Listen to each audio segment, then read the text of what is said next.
भारत के विकास इंजन के रूप में आईटी क्षेत्र को सहायता। भारत सॉफ्टवेयर विकास सेवाओं, आईटी समर्पित सेवाओं, ज्ञान प्रक्रिया आउटसोर्सिंग सेवाओं और सॉफ्टवेयर विकास से संबंधित संविदागत अनुसंधान और विकास सेवाओं के क्षेत्र में वैश्विक अग्रणी है। ये व्यवसाय क्षेत्र एक दूसरे से अभिन्न रूप से जुड़े हुए हैं। इन सभी सेवाओं को उन पर लागू 15.5% के एक समान सेफ हार्बर मार्जिन के साथ सूचना प्रौद्योगिकी सेवाओं की एक सकल श्रेणी के अंतर्गत सम्मिलित किए जाने का प्रस्ताव है।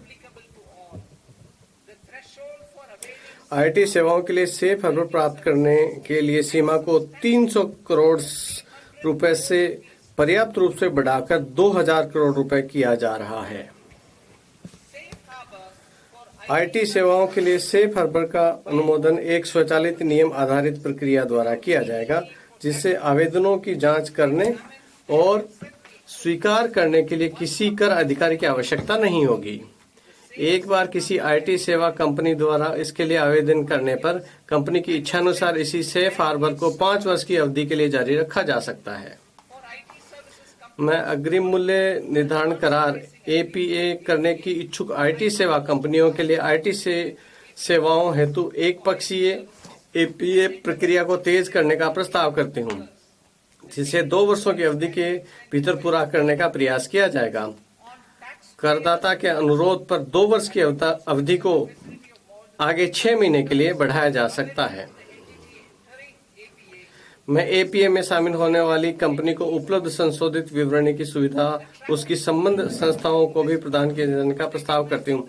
वैश्विक व्यापार और निवेश आकर्षित करना। डाटा केंद्रों में महत्वपूर्ण अवसंरचना को सक्षम बनाने और निवेश बढ़ाने की आवश्यकता पर विचार करते हुए मैं किसी ऐसे विदेशी निवेश के लिए वर्ष 2047 तक एक रियायत प्रदान करने का प्रस्ताव करती हूँ, जो भारत में डाटा केंद्र और सेवाओं का उपयोग करके वैश्विक स्तर पर क्लाउड सेवाएं प्रदान करती हैं। तथापि इससे भारतीय पुनर्बिक्री संस्था के माध्यम से भारतीय ग्राहकों को सेवा प्रदान करने की आवश्यकता होगी।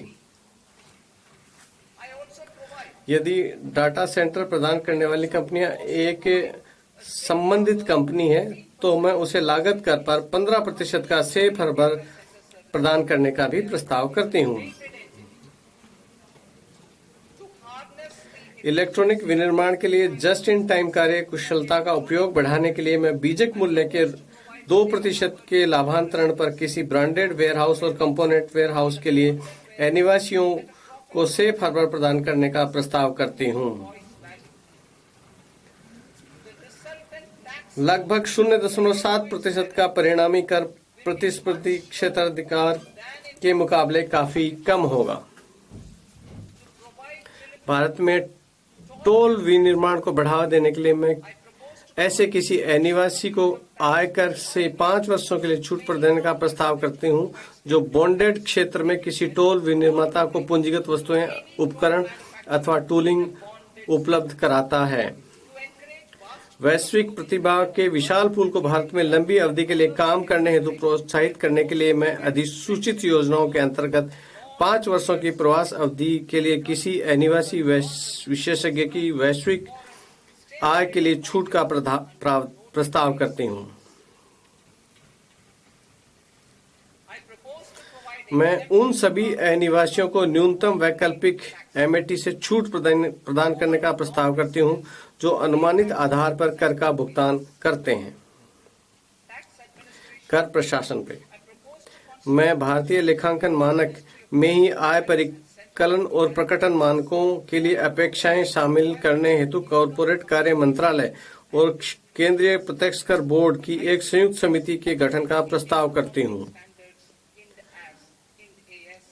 कर वर्ष 2027-28 को आईसीडीएस पर आधारित पृथक लेखांकन अपेक्षाओं को समाप्त कर दिया जाएगा।